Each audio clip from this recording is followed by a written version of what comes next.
Hi, everybody. Katie Florio from the Capitals Radio Network, now joined with the voice of the Hershey Bears, Zach Fish. Zach, always a fun time when you can get down here to Washington, catch some Capitals action, but a lot of good things, a lot of exciting things to talk about with the Hershey Bears this year. A ton of young guys on this team. So first off, take us through big picture, how the start of your season has been. It's been a good start for the Bears. Rome wasn't built in a day with 13 first-year players, a new head coach. There's a bit of a learning curve for a lot of these guys, a little bit slow start at home, but into the month of November, the team kicked it in high gear. They went on a 3-game road trip, including undefeated Providence, always a tough opponent in their building, and swept that road trip. So starting to find some success, starting to see these young guys grow and develop, and see what expectations new coach Derek King has. So starting to gel pretty early, which is good to see with the amount of youth the team has. A lot of youth, a lot of prospects we could talk about, but I specifically want to ask you about Ilya Protas and Andrew Crystal, two guys that Caps fans are always asking us about here, and I know they've been off to a good start this year. But like to see Protas is obviously great in Hershey and great here in Washington.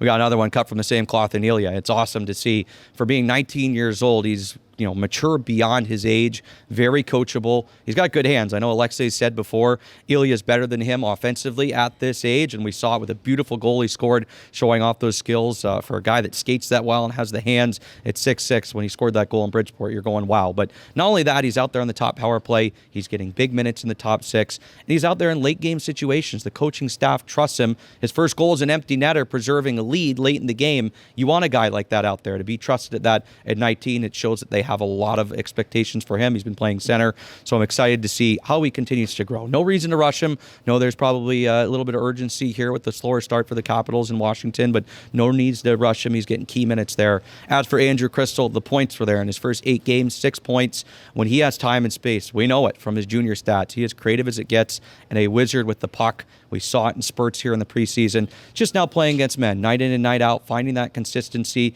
big-bodied guys, adding a little strength in the weight room, and the trials and tribulations of a full professional season. So I think he needs a little bit of time to find his game, particularly without the puck, and then when he has the puck between the blue lines. We know the offense is there, particularly when he has the room, particularly on the power play where he's getting big minutes, but it's just finding that 200-foot game. So he's trusted in those situations as well, but coming along nicely and already shown strides through the first month or so into the season. Well, we know the American Hockey League is the premier development league. And so away from the ice, away from the stats for a minute, I feel like these guys are developing in life too. Specifically, want to go back to a conversation I had with Ilya Protas on Rink Report a few weeks ago, telling a funny story. By the way, those two, I don't know what it is about where they're from, but they are meant for the camera. They're so funny and just good personalities. But Ilya was telling a story how he's living with Eric Smateko and Bogdan Trunyev, and they call him Papa Bogey because he's the only one with a car. He carpools, and they're all, 6'6", in his little Sudan. I think they're all traveling every day, but I think they're going to furniture shopping that day I was with them. And so all in all, how fun is it for you to see these young guys who have come from college, come from juniors, wherever they are, truly on their own for the first time, and just the way that they are bonding with one another to also develop into life as a pro hockey player outside of just the rink? Well, it makes you feel a little bit old when you're around them because they're young bucks for sure, and they're immature in all the best ways, and they're hilarious, and we love having them there. Bogdan's turned into kind of the de facto old guy, and he's still super young and early in his career, but what I love is that these guys have kind of embraced that role with these young kids. Seeing them grow right before our eyes is special, but yeah, I think they were going furniture shopping that day. They told me they were building everything that they bought from IKEA or whatever it was, and I said, well, that'd be a fly on the wall for you guys trying to put that together. So not sure how their cooking skills are. We're going to have to do a mid-season check-in on them, but these guys are getting the first taste of living alone, some of them being in North America, some of them really experiencing what professional hockey is all about. Once you get over that, you get more and more comfortable. I think they're only going to become better players because they all settled in to what life is like as a pro hockey player, get stronger and bigger, but also not have that uncertainty of where you're living, paying your rent, all the little things that we just don't think about that might be, usual things for us. These guys have been with billet families a lot of time. Now they're on their own. It's a little bit of a different story. Talk so much about the flashy offense from Protas, from Crystal, but on the back end, Ryan Chesley, another name for Capitals fans to keep in their back of their mind.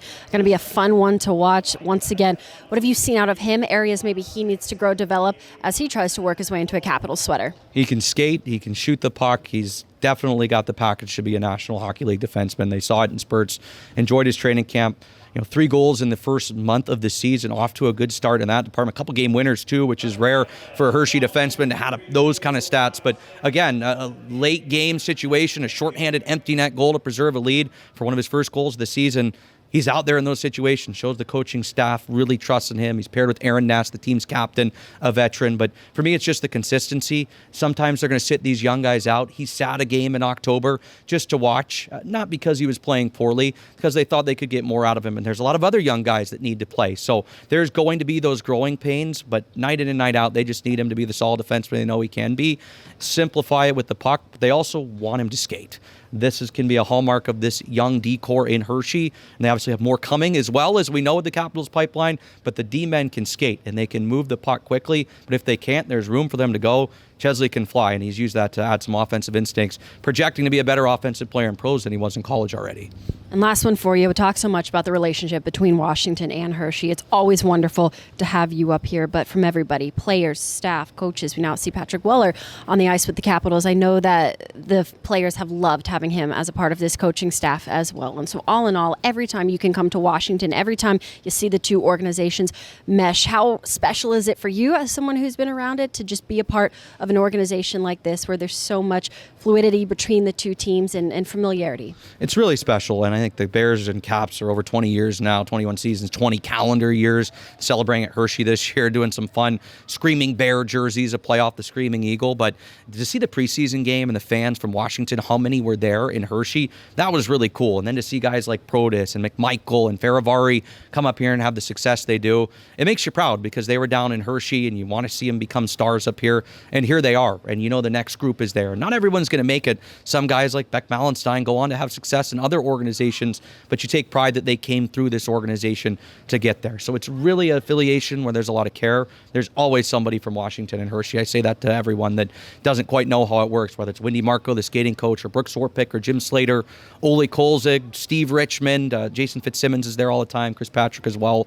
We see a lot of those guys come through Hershey. So there is definitely a microscope on these guys to make sure that they are doing what it needs to be Washington Capitals in the future, but to also win in the interim. And it's a relationship that's worked really, really well. I mean, the success is right there with the Cups won, not only here, the Stanley Cup, but the 5 Calder Cups, and we're really proud of it and really proud of what we developed with the Caps. Absolutely. Well, Zach, always a pleasure seeing you. Love having you here at Capitals Games. Thank you so much for your time. As always, a wealth of knowledge. Really great anytime we get a chance to talk Bears. Thanks, Katie. Really appreciate it.